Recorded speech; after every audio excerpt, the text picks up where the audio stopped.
Di sini kita melihat bahwa masalah rohani pertama ke satu daripada gadis-gadis yang bodoh yang akhirnya tidak tepat waktu.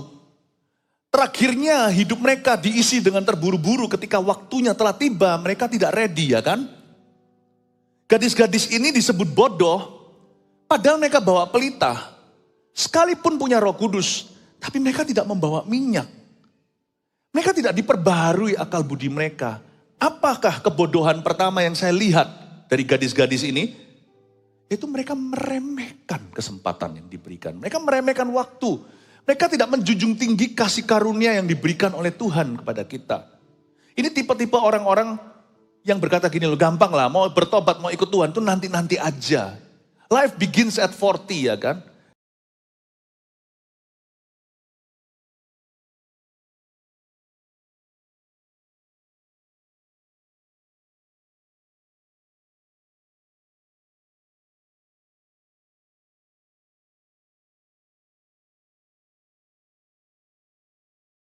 Kita. Haleluya. Praise the Lord. Mari kita buka Matius pasal 25. Budaya telat bukan bicara tentang terlambat datang ke gereja saya saja, tetapi telat dalam apapun dalam hidup ini. Saya percaya ini bukan hanya kebiasaan buruk, tapi masalah yang sangat serius. Kita baca dulu gadis-gadis yang bijaksana dan gadis-gadis yang bodoh. Matius 25 ayat 1 sampai 13. Pada waktu itu hal kerajaan sorga seumpama 10 gadis yang mengambil pelitanya dan pergi menyongsong mempelai laki-laki. 5 diantaranya bodoh dan 5 bijaksana.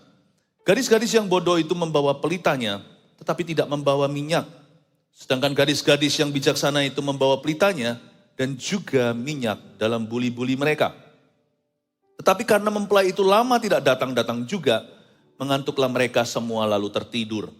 Waktu tengah malam terdengarlah suara orang yang berseru, "Mempelai datang, songsonglah dia." Gadis-gadis itu pun bangun semuanya lalu membereskan pelita mereka. Gadis-gadis yang bodoh berkata kepada gadis-gadis yang bijaksana, "Berikanlah kami sedikit dari minyakmu itu, sebab pelita kami hampir padam." Tetapi jawab gadis-gadis yang bijaksana itu, "Tidak, nanti tidak cukup untuk kami dan untuk kamu. Lebih baik kamu pergi kepada penjual minyak dan beli di situ." Akan tetapi, waktu mereka sedang pergi untuk membelinya, datanglah mempelai itu. Dan mereka yang telah siap sedia masuk sama-sama dengan dia ke ruang perjamuan kawin. Lalu pintu ditutup. Kemudian datang juga gadis-gadis yang lain itu dan berkata, "Tuhan, Tuhan, bukakanlah kami pintu." Tetapi ia menjawab, "Aku berkata kepadamu, sesungguhnya aku tidak mengenal kamu. Karena itu berjaga-jagalah, sebab kamu tidak tahu akan hari maupun akan saatnya." Mulai ayat pertama. Pada waktu itu hal kerajaan sorga seumpama 10 gadis yang mengambil pelitanya dan pergi menyongsong mempelai laki-laki. Ayat 1, mempelai laki-laki kita semua tahu dia adalah kepala gereja Yesus Kristus. Yesus akan datang kembali, tak tahu kapan waktu. Tetapi 10 gadis ini juga bisa mewakili mempelai wanitanya, yaitu 10 gereja. Yesus memberikan 2 kategori, 5 gadis yang bijaksana, 5 gereja yang bijaksana, 5 gadis yang bodoh, 5 gereja yang bodoh. Wanita di sini juga bisa simbol gereja Tuhan di perjanjian baru. Meskipun ini juga bicara kepada kita individu per individu. Komitmen harus dibuat secara korporat. Meskipun harus di follow up secara pribadi. Kalau kita itu berada di sebuah organisasi yang kotor, kemungkinan kita akan kamir. Tapi jikalau organisasi bersih, niscaya kita pasti akan dicuci. Gereja ini punya satu disiplin, ini bukan bicara soal datang ke gereja aja. Meskipun saya berharap tetap sebagai gembala sidang, untuk kita punya kebiasaan baik. Menurut saya kebiasaan baik itu rohani sifatnya. Pesan ini bukan behavioral. Pesan ini bukanlah demi kelakuan. Meskipun firman Tuhan itu juga memperbaiki kelakuan kita. Dia mengajar, dia menegur, dia menasihati agar hidup kita diberkati. Tetapi firman ini lebih kepada mendorong, firman ini berguna untuk membawa kita selangkah lagi lebih dekat menjadi serupa dengan gambarannya. Tujuan dari firman ini bukan hanya sampai mengkoreksi waktu kita kronos atau secara jasmani, tapi untuk mengubah paradigma kita untuk menghargai kasih karunia. Salah satu kasih karunia yang Tuhan berikan yang tidak akan pernah kembali adalah waktu dan kesempatan. Sebagai gembala sidang, saya tentunya berharap kalau jemaat kita itu selalu early. Punya kebiasaan yang baik. Menurut saya ini semakin kurang di gereja karismatik. Yaitu datang ke gereja itu minimal kalau enggak 5 menit, 10 menit lebih awal saat teduh pribadi dulu. Enggak datang itu terburu-buru atau orang Surabaya bilang kesusu. Kita datang itu mempersiapkan hati kita, tenanglah jiwaku dalam naungan hadiratnya. Pulang juga enggak langsung lari, setelah doa berkat duduk dulu. Mungkin kita ucapkan doa sendiri secara pribadi 1-2 menit, enggak perlu 5 menit. Saya rasa datang pergi kita diberkati oleh Tuhan. Daripada kita datang hanyalah pilih-pilih seperti kita pilih makanan atau kita memilih satu show. Kita mau nanti datang waktu si artis ini yang akan nyanyi. Atau waktu lagu ini akan dinyanyikan. I don't think so. It's all about Tuhan dari awal sampai akhir adalah tentang Kristus. Tapi ini lebih dari itu. Ini mengajari kita untuk menghargai waktu. Karena orang yang tidak menghargai waktu punya masalah rohani. Saya pernah berapa tahun yang lalu diundang sebagai pembicara utama di sebuah seminar konferensi hamba-hamba Tuhan di India. Saya tidak menjelekkan negara, makanya itu saya nggak nyebut organisasi, saya nggak nyebut juga event atau acaranya. Kita orang Indonesia notabene sering telat. Itu sudah jadi budaya kita. Sedangkan firman Tuhan berkata kalau kita ditebus oleh Kristus, kita nggak hanya ditebus untuk masuk sorga. Kita juga ditebus dari cara hidup kita yang sia-sia. Roma 12 katakan bahwa kita ini jangan jadi serupa dengan dunia di sekeliling kita. Kita harus menggarami dunia di sekeliling kita, bukan malah kepengaruh sama mereka. Kita harus jadi terang dan garam ya kan? Dengan pembaharuan akal budi kita. Nah kembali ke cerita India. Saya dijemput sebagai pembicaranya nih, event itu sudah fix ya. Dan saya dijemput itu paling early, paling awal itu 45 menit telat. Setiap sesi, saya kan di hotel, dijemputnya itu saya sudah ready kalau misalkan saya dijemput pukul 5:30. Apalagi di tempat baru seperti ini, 5:15 saya sudah di lobi.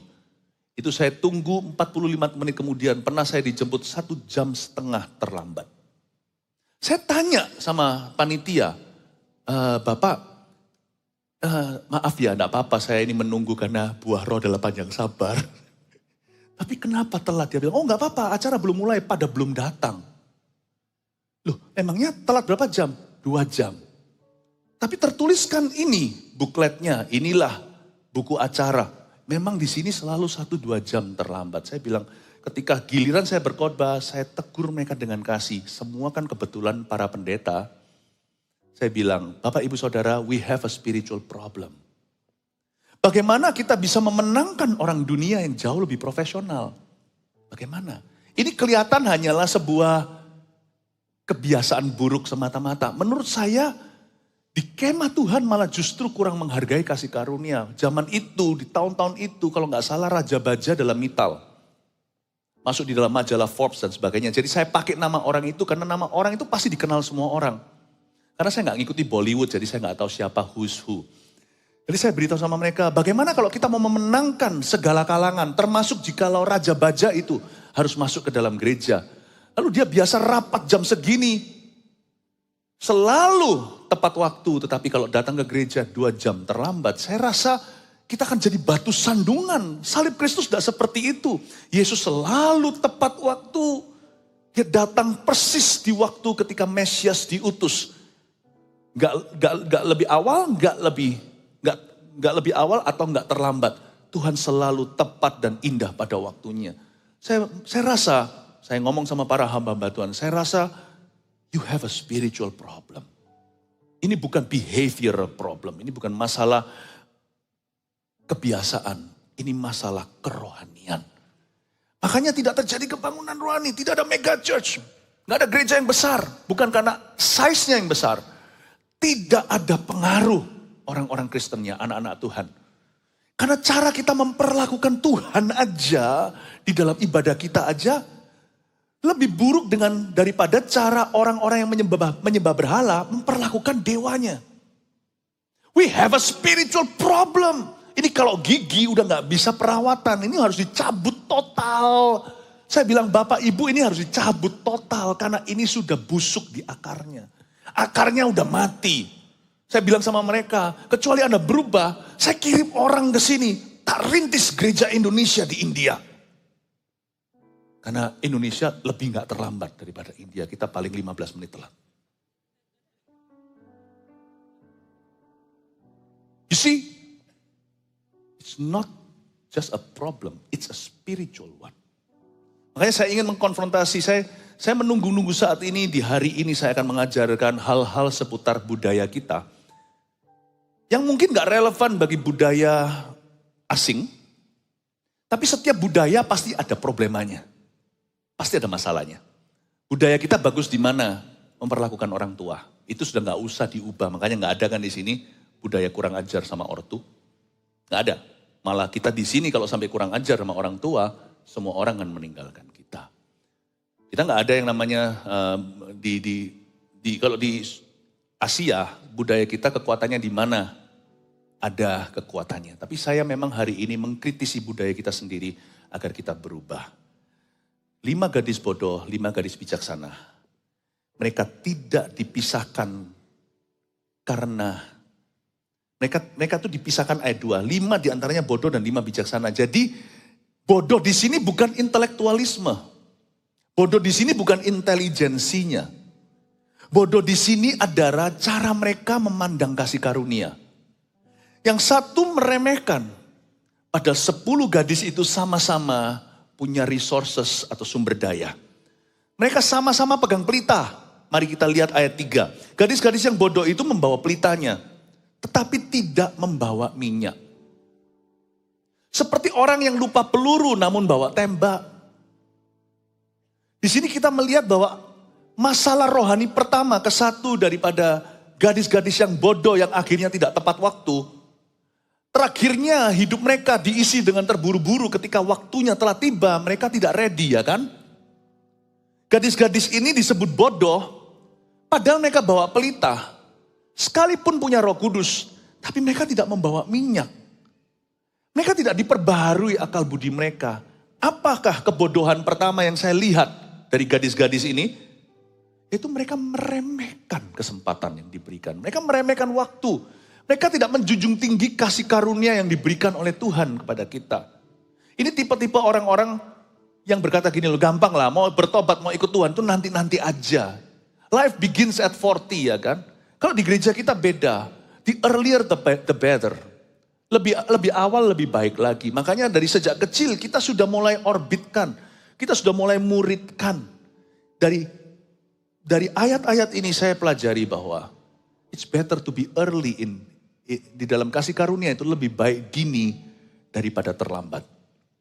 Tidak pernah ada yang namanya terlalu awal ikut Tuhan, itu gak ada. Percayalah saya kenal Tuhan umur 18 tahun, bagi beberapa orang sudah cukup awal. Sekarang saya mikir-mikir lagi menyesal. Kenapa saya gak terima Tuhan waktu mereka-mereka ini masih kecil seperti ini. Aduh Tuhan, karena banyak hal yang perlu saya selesaikan sekarang, saya kehabisan waktu. Kepingin saya lebih aktif lagi di dalam kampus ministry, saya bukan mahasiswa lagi. Ada banyak hal itu, semakin kita tua dan berusia, semakin sempit kesempatannya, semakin menghimpit. Bapak ibu saudara, tidak ada dalam kamus Tuhan dan orang percaya, terlalu early atau terlalu awal atau terlalu dini untuk ikut Tuhan. Terlalu awal untuk taat, terlalu pagi untuk berdoa.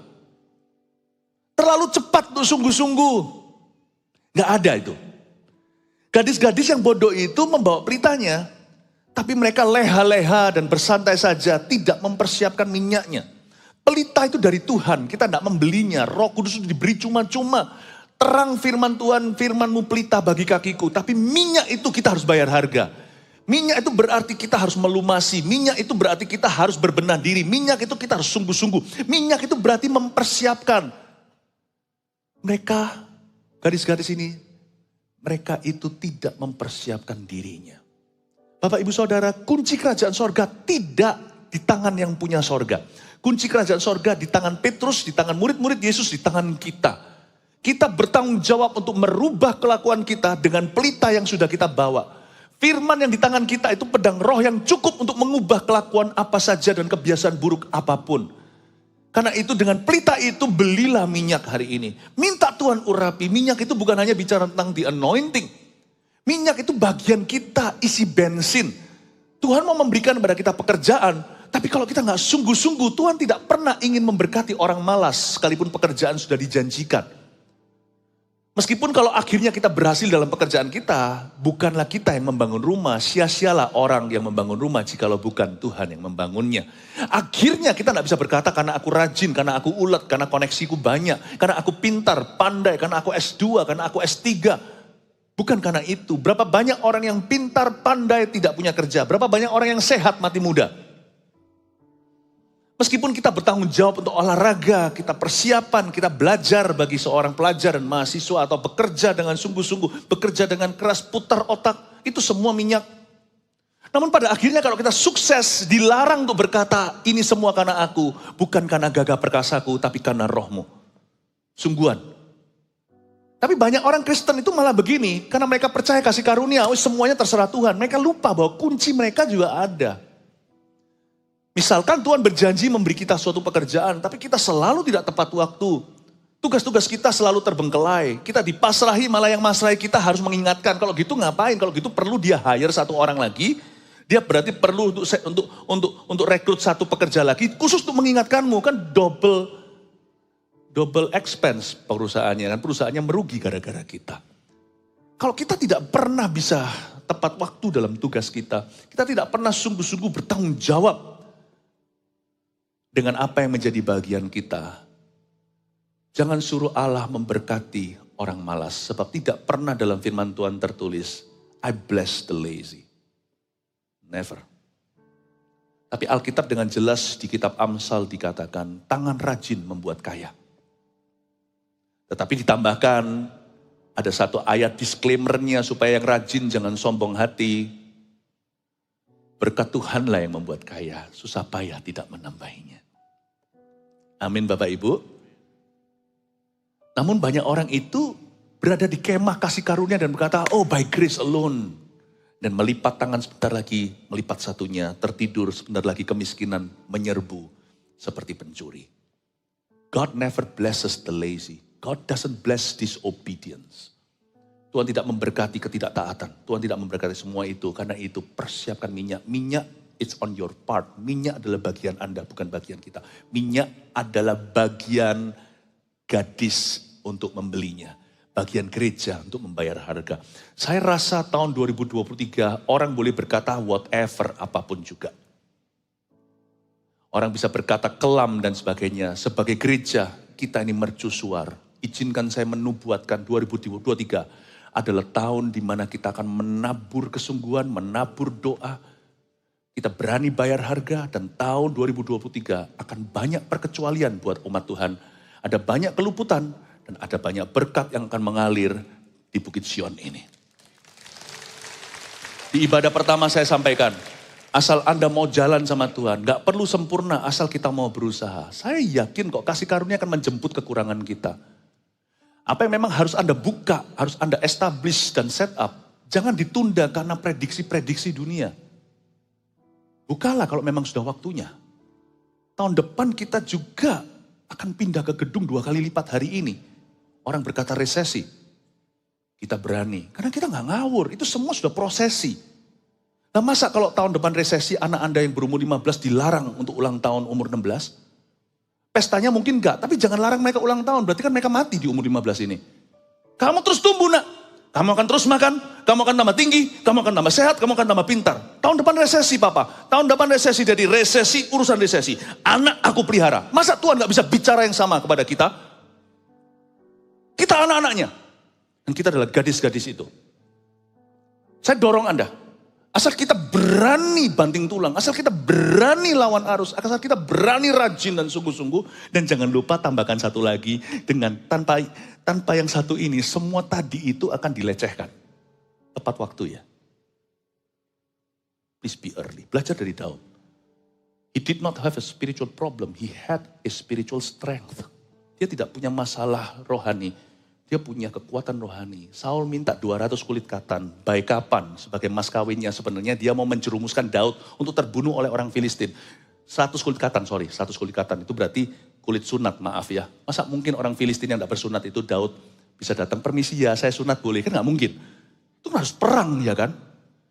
Itu kan Daud mau dibunuh sama Saul secara gak langsung. Tapi Daud berkata, oke, harga itu.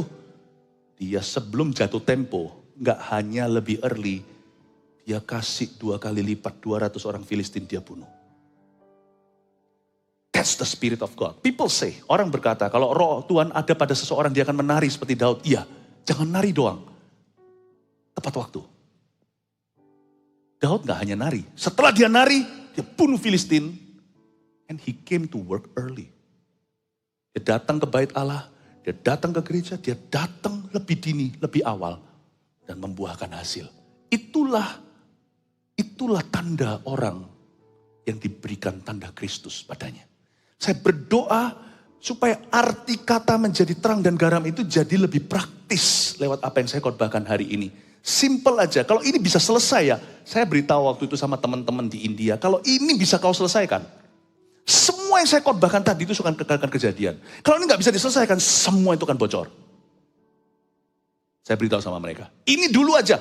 Saya berkata, mestinya bukan ngadakan seminar. Tapi seminar ini baik, saya bilang. Ini konferensi perlu. Konferensi ini sebenarnya bukan isi kontennya. Jadi saya khotbahnya itu enggak, saya ubah semuanya. Saya bilang khotbahnya enggak seberapa. Ini latihan, kalau jam 7 ya jam 7. Ayo adakan lagi konferensi ini, latihan jam. Jadi enggak masalah khotbahnya, undang pengkhotbah, terserah. Yang penting itu yang jemput. Paham maksud saya? Selama India tidak lewati ini, tidak akan ada kebangunan rohani. There will not be any blessing. Waduh, untungnya saya khotbah gini kan pakai bahasa Indonesia sih rohani, dia gak tahu. Amin. Anda tangkap sesuatu ini, bisa lihat gak ini adalah problema rohani. Tapi kita semua pasti pernah salah, gak masalah. Mana ada orang di sini itu yang gak pernah telat sama sekali, pernah lah ya. Cuman minimal jadi lebih sedikit telatnya atau lebih jarang. Mari kita sekarang lihat ayat yang ke 5. Tetapi karena mempelai itu lama tidak datang juga. Mengantuklah mereka semua lalu tertidur. Ayat 5. Jadi setelah mempelai wanita yang bijaksana atau 5 gadis yang bijaksana itu mengumpulkan minyaknya, membeli minyaknya. Mempelai pria gak datang-datang. Jadi ada satu masa selah atau masa menunggu atau jedah waktu. Di situ 10-10 mengantuklah. Kata mengantuk di sini lalu tertidur bukanlah lengah, tidak berjaga-jaga, bukan. Kalau gitu berarti 5 gadis bijaksana juga bodoh sekalian, berarti 10 gadis ini bodoh semua. No, ini lengah bukan lengah dosa. Ngantuk ini bukan mati rohani, bukan ya. Tapi sekedar ada satu masa menunggu. Waktu menunggu itu menurut saya ada 2 macam tidur. Yang satu tidur pulas. 5 gadis yang bodoh itu tidurnya kurang pulas. Karena mereka tidurnya itu masih resah, ada sesuatu yang masih aku tunda. Sedangkan 5 gadis yang bijaksana tidurnya dengan tenang. Karena dia tahu, dia hanya perlu bangun saja. Paling cuma make up tipis atau retouch. Dia sudah bisa ketemu dengan mempelai laki-laki. Tetapi gadis-gadis yang bodoh ini meremehkan. Gampang nanti, aku tak bangun 2 jam sebelum gadis-gadis yang bijaksana. Aku mau beli minyak dulu. Dia nggak cek. Yang namanya advantage dan disadvantage atau kelebihan dan kekurangan itu di sini. Belilah waktu ketika waktu itu, ketika merchandise-nya masih banyak. Belilah waktu sewaktu-waktu, salah nih. Belilah waktu ketika waktu masih murah. Kalau saya jadi gadis yang bodoh, saya pasti resah. 2 jam saya bangun, ya kalau bangun. Kadang-kadang kan kita bisa matikan waker sendiri, kita nggak menyadari. Ya kan? Ada orang yang mau bangun jam 5, bangun sungguhan jam 7. Karena tangan kita matikan wakernya. Saya waktu masih sekolah di Singapura, saya masih ingat. Karena saya kalau tidur nggak bisa bangun, dan kalau waker itu tangan saya itu bisa bergerak autopilot. Membunuh waker itu. Ada satu waker yang sangat annoying, sangat menjengkelkan buat saya dalam bahasa Jepang. Ohayo, ohayo, ohayo. Itu yang saya bunuh dulu. Suatu hari saya mau tes kalkulus, saya masih ingat waktu sekolah di Singapura. Saya masukkan waker kira-kira ada 10-1 di bawah ranjang teman saya itu taruh mana. Bunyi semuanya, saya bingung. Terpaksa bangun, tapi saya ke sekolah udah bad mood semuanya. Saya marah sama siapa saya enggak tahu, saya yang taruh kok waker itu. Saya pulang kos-kosan itu semua marah sama saya. Pagi tadi ada perang ya. Ya, waker, kadang-kadang kita kelewatan ya, keringan kata orang. Sudahkah kau pertimbangkan? Kan lebih baik early toh. Lebih baik beres di depan. Masalah nanti kebuang waktu di belakang gak apa-apalah. Lebih aman daripada kita gak tahu faktor X terjadi. Atau siapa tahu harga minyak lebih mahal. Beli sekarang mumpung murah. Waktu tuh paling enak kalau dibeli di depan. Karena masih banyak merchandise-nya. Belilah waktu sewaktu waktu masih murah. Belilah. Itulah sebabnya lebih baik menurut saya menunggu itu lebih baik daripada ditunggu sih. I think saya juga guilty kok soal gini-gini, don't worry. Firman ini juga untuk saya kok. Tapi saya telah pelajari satu prinsip rohani. Ini bukan behavioral, ini spiritual. Ini bukan memperbaiki kelakuan, ini memperbaiki attitude saya tentang kehidupan. Ini gak hanya bicara tentang datang sekolah, datang gereja, atau datang kerja. Enggak. Ini bicara tentang overall kerohanian saya itu cara pandang kasih karunia.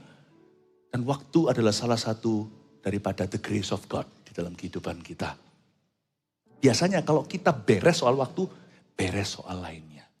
Biasanya kalau kita gak beres soal ini, mau ngomong apapun juga gak beres semua. Akar segala kejahatan adalah cinta akan uang. Akar segala kekacauan adalah tidak menghargai waktu. Ini kalau beres, banyak hal beres di hidupmu. Percayalah, saya sudah doa ini. Saya bawa enggak firman ini ke gereja ya? Apakah terlalu spesifik atau enggak? Karena saya rasa Roh Kudus berkata, kamu harus khotbahkan karena ini memang untuk orang Indonesia. Ya Tuhan. Nah, mengantuklah mereka semua lalu tertidur. Jadi ada satu jeda waktu. Mereka menunggu. Waktu tengah malam terdengarlah suara orang berseru, ayat 6, mempelai datang, songsonglah dia. Gadis-gadis itu pun bangunlah semuanya lalu membereskan pelita juga. Mereka cepet bereskan. Gadis-gadis yang bodoh berkata kepada gadis-gadis yang bijaksana. Dengarkan perkataan mereka. Very interesting. Dari sini saya melihat masalah 5 gadis bodoh ini sudah kronis. Kayaknya ini bukan sekali deh mereka melakukan ini. Meskipun ini perumpamaan, andai kata ini kejadian, andai kata ini true story, maka mereka pasti sudah begini terus dalam hidupnya. Entah dalam pernikahan mereka, entah dalam ibadah, dalam pelayanan mereka ke gereja, entah mereka itu kerja, entah mereka itu rapat lah. Pokoknya saya melihat ini sudah menjadi patron dalam diri gadis-gadis itu. Gampangnya loh gak tahu malu. Coba lihat lagi ayat yang ke-8. Gadis-gadis yang bodoh berkata kepada gadis-gadis yang bijaksana, berikanlah kami sedikit dari minyakmu. Itu sebab pelita kami hampir padam. Kasih dong. Gampangin orang. Makanya Tuhan tidak bisa memberkati mereka with people. Saya yakin 5 gadis yang bodoh ini pasti sepi dengan manusia hidupnya. 5 gadis yang bijaksana ini pasti penuh dengan orang kepercayaan dan orang-orang yang mempercayai mereka. Makanya why God cannot bless Jerusalem with people because they hate people. Kenapa Yerusalem tidak diberkati dengan manusia? Pada waktu akhirnya Yerusalem itu diangkut baru bertobat. Setelah itu ada firman dari Nabi berkata, I shall bless your seed, I shall make you plenty. Aku akan membuatmu menjadi banyak lagi. Mengapa? Setelah mereka itu akil balik, setelah mereka itu berbalik dari kesalahan mereka, mereka menyadari bahwa people are precious. Then God bless them with people. Setelah mereka menyadari bahwa manusia itu berharga, maka mereka memberkati. Maka Tuhan memberkati mereka dengan manusia. Kadang-kadang nggak bisa salahkan kenapa ada gereja tambah besar. Kenapa ada gereja tambah kecil. Ini tidak bisa menjadi tolak ukur ya. Karena ada banyak faktor dalam pertumbuhan gereja maupun kematian gereja. Tapi salah satu kemungkinannya, perlu di lab test dan di MRI sama Firman. Tapi salah satu kemungkinan adalah karena ada gereja tambah besar. Karena menghargai manusia. Dan dalam menghargai manusia, you and I harus menghargai waktu mereka. Tahu nggak stresnya untuk saya khotbah seperti ini itu seperti apa? Stresnya. Saya menganggap Anda memberikan waktu pada saya 1 jam untuk saya berkhotbah masing-masing. Ini ribuan. Ribuan jam dikasih ke saya. Itu ngeri loh. Itu gemetar. Sampai saya tidak bisa membawa beban ini di tangan. Saya harus berlutut di hadapan Tuhan. Saya kembalikan untuk kemuliaan Tuhan. Dan saya berkata, use me Lord. Segala sesuatu yang kau hargai, kau harus persiapan. Mempersiapkan diri. Waktu, kalau kita mau menghargai manusia, kita harus hargai waktu hidup mereka. You have to honor their time. You have to honor their time. Orang Kristen yang tidak menghargai waktu adalah orang Kristen yang belum bertumbuh secara rohani. Waktu kita datang ke gereja juga sama. Anda harus hargai. Persiapannya kayak apa ini? Kalau kita mau ibadah ya ibadah sungguhan. Jangan tengah-tengah. Ini persiapannya dari awal. Pengumuman ditaruh di depan. Pastor Yo maju ke depan dan berkata welcome home. Itu mempersiapkan hati, mempersiapkan diri. Anak-anak kecil tadi, bayangkan kalau kita datang cuma pas firman. Ini anak-anak kecil gimana tadi? Mereka ini tadi, ini 5 kali loh mereka. 5 ya, betul ya? 5 kali. We honor them. If we did not want to honor God, we honor people. Kalau kita tidak mau menghargai Allah, kita hargai manusianya. Hargai dulu. Ada gereja yang tambah gede, tambah besar karena memang menghargai. Dan apapun yang kau hargai, kau persiapkan. Beberapa orang-orang yang saya muridkan, mereka tahu cara saya mempersiapkan khotbah, yaitu saya nggak persiapan. Nggak ada catatan. Wah enak ya, kok Philip ini nggak pernah nyiapkan khotbah. Salah. Saya mempersiapkan dengan cara yang berbeda, malah lebih mahal. Saya bukan mempersiapkan dengan duduk, lalu baca, lalu catat-catat. Bukan, saya mempersiapkan dengan cara saya baca Alkitab lebih banyak dari Anda. Lalu saya merenungkannya, dan saya mengulang-ulanginya sepanjang hari melalui semua aktivitas saya. Di WC pun, di shower, tidak ada kecuali dimanapun. Saya ulangi terus Mama Biang. Sampai ayat itu merema demikian rupa. Sampai terpental-pental dari hidup saya. Memberi orang makan karena ada ribuan jam besok minggu akan diberikan kepadaku. Apa yang kau hargai, kau persiapkan. Kau persiapkan. Dan kita harus menghargai waktu. Ini kelihatan ini gadis bodoh ini. Menurut saya gadis ini bodoh bukan karena dia nggak pinter. Gadis ini bodoh di mata Tuhan, foolish atau bebal. Karena Tuhan menganggap kamu tuh ngentengkan orang kamu itu. Kamu tuh entengin mereka. Makanya nggak heran. Kamu pun nilainya enteng di hadiratku. Kavod itu artinya berat. Ikavod itu artinya kemuliaan diangkat. Makanya kamu enteng ditimbang di atas neraca. Kamu seperti bulu-bulu. Siapa menghormati aku kata Tuhan, aku akan hormati dia. Ada ayatnya. Siapa menghina aku akan hina dia. Luar biasa. Gadis bodoh itu loh kok enak aja. Berikan kami sedikit dari minyakmu. Share lah. Untungnya gadis bijaksana itu tahu berkata tidak. Makanya kebaktian berikutnya saya akan ajarkan tentang budaya sungkan. Cannot say no lah. Cannot say no to people. Tapi gadis bijaksana itu tegas berkata sorry ya. Nehi kusi he. Bahasa India sekalian. Tidak ya. No way Jose. Tidak. No. Punan sayang. Gak bisa begini. Dia bilang sorry. Ini bukan waktu untuk sharing. Ada segala sesuatu ada waktunya. This is not the time for sharing. This is the time for reaping. Ini waktunya untuk menuai. Saya senang sekali bangga dengan gadis bijaksana itu. Dia berkata tidak. Ada gereja yang bisa berkata no. Luar biasa. Ayat yang ke-9. Tetapi jawab gadis-gadis yang bijaksana itu, tidak, nanti tidak cukup untuk kami dan untuk kamu. Lebih baik kamu pergi kepada penjual minyak dan beli di situ.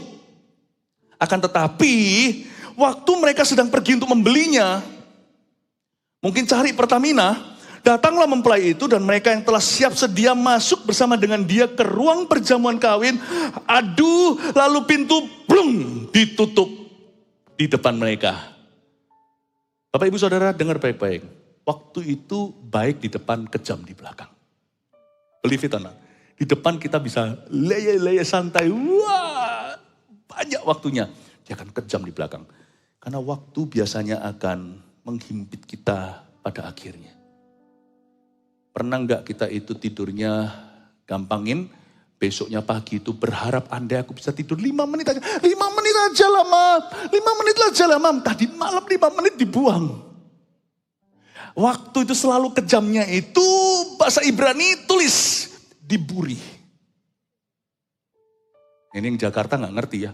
Diburi di belakang. Dia selalu kejamnya.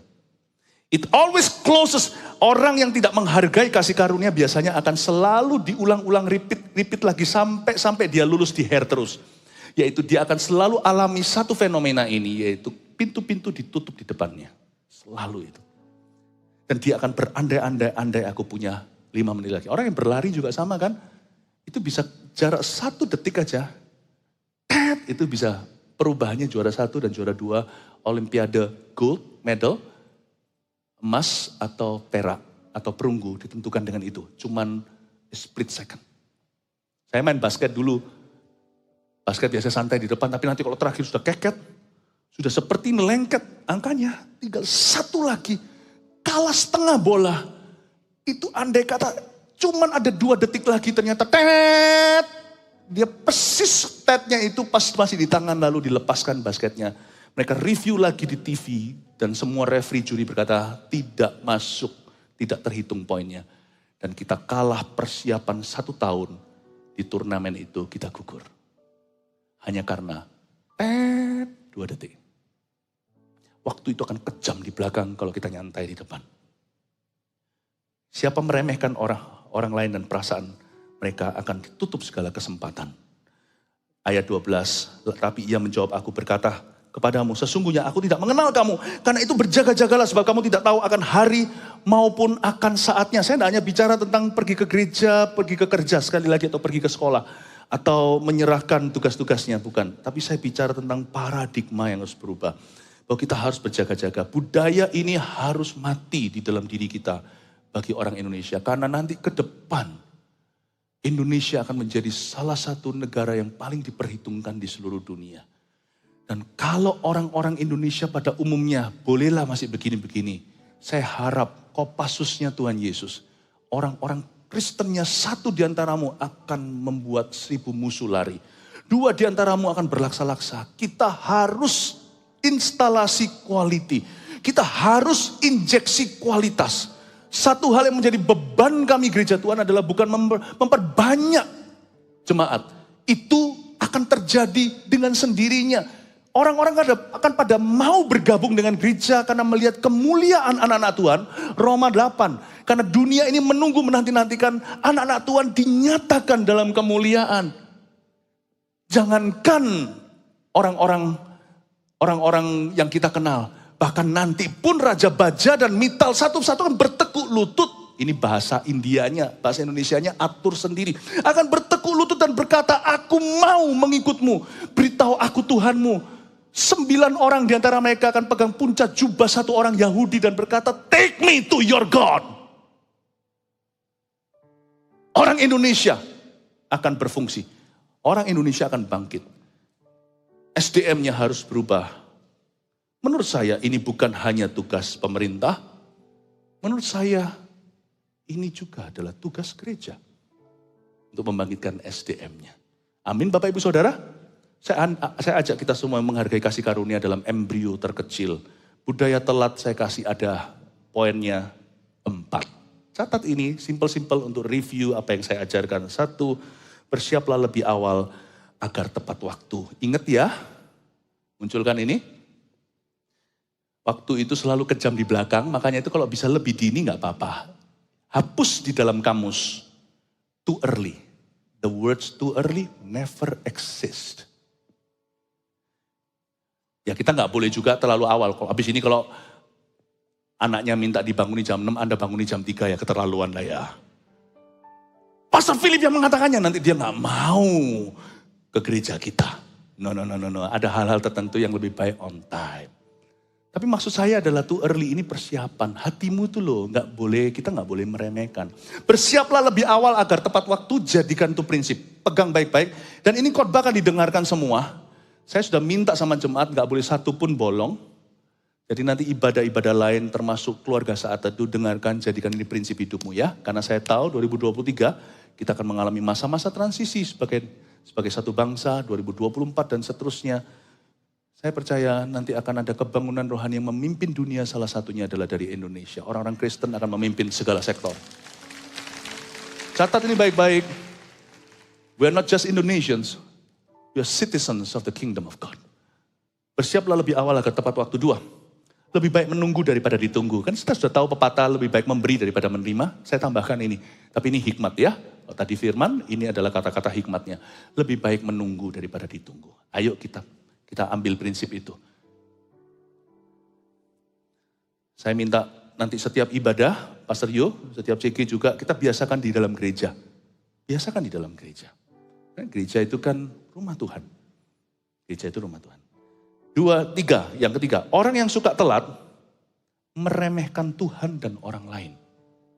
Catat. Tapi kalau ada orang telat, jangan tuding mereka kata, kamu meremehkan Tuhan dan orang lain. Udahlah, cincailah. Tapi kitanya jangan telat. Jangan tuntut perubahan pada diri orang lain. Tuntutlah pada dirimu. Sebab after all, siapa sih garam dunia kalau bukan orang yang terlebih dahulu menyadarinya. Kalau garam itu kehilangan keasinan, dengan apa dia diasinkan? Kalau kita lupa, siapa yang ingatkan? Ini dia. Bumi langit akan digoncang sama Tuhan. Jangan pun bumi, langit pun akan digoncang. Tapi gereja Tuhan akan bersinar terang. Di zaman sekarang satu persatu, organisasi-organisasi di seluruh dunia ini satu-satu digoncang. Gereja satu-satunya kerajaan yang tak tergoncangkan. Kecuali kalau ada hal-hal yang tidak murni yang Tuhan harus pupuskan. Tapi kalau kita jalan dengan Kristus, kita akan jadi tiang garam dan tiang api dan tiang awan maksudnya. Jangan jadi tiang garam. Jadi garam, tiang garam berarti jadi mantan. Yang ketiga tadi orang yang suka telat meremehkan Tuhan dan orang lain. 4, pintu kesempatan tertutup bagi orang yang tidak menghargai waktu. Mari kita balik sedikit nomor 4. Berarti pintu kesempatan terbuka bagi orang yang menghargai waktu. Dan orang yang menghargai waktu berarti orang itu menghargai Tuhan. Orang yang menghargai waktu berarti orang itu menghargai orang lain. Berarti pintu kesempatan saya perlu buat akan terbuka. Di tahun 2023 dan seterusnya kita amini bahwa akan terbuka bagi orang atau bagi jemaat yang menghargai Tuhan dan orang lain dan menghargai waktu. God bless you. Berikan tepuk tangan untuk Tuhan Yesus. Mari kita mengangkat tangan, kita terimalah berkat dari Allah Bapa, kasih karunia dari Tuhan Yesus yang selalu tepat waktu, dan dari Allah Roh Kudus yang membuat semuanya indah pada waktunya. Dari sekarang sampai Maranatha, Tuhan datanglah entah kapan, waktunya Tuhan akan tiba. Dalam nama Yesus yang percaya katakan amin. God bless you. Selamat siang, Tuhan memberkati. Silakan duduk dulu.